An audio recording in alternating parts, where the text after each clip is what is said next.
2019-এর পর থেকে অক্ষয় কুমারের ছবি দিয়ে মনই ভরছে না দর্শকের। এবার তিনি আসছেন ভূতের সিনেমা নিয়ে।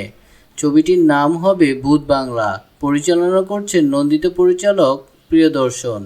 14 বছর পরে এই জুটি আবার একসাথে ছবি করবেন।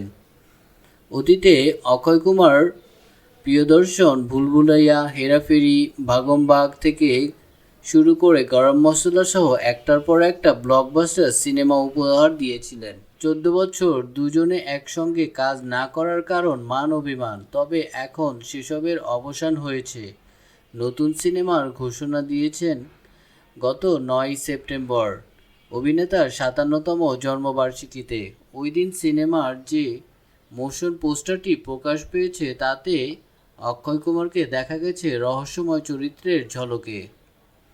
সেখানে দেখা গেছে অক্ষয়ের হাতে একটি দুধের বাটি এবং ঘাড়ে কালো একটি বিড়াল। সিনেমার গল্প আবর্তিত হবে কালো জাদুকে ঘিরে। অক্ষয়ের পাশাপাশি দেখা যেতে পারে আলিয়া ভাট অথবা কিয়ারা আদবানিকে।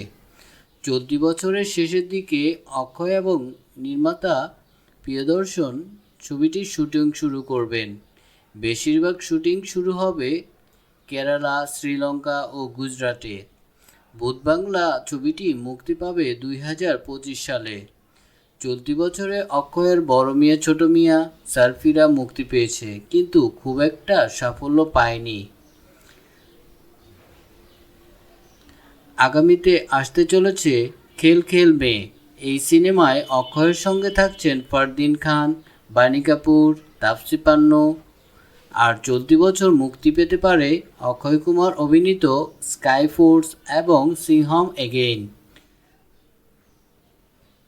প্রিয় দর্শক, আপনি কতটা আগ্রহী অক্ষয় কুমারের ভূতের ছবি ভূত বাংলা নিয়ে? কমেন্ট বক্সে অবশ্যই জানাবেন।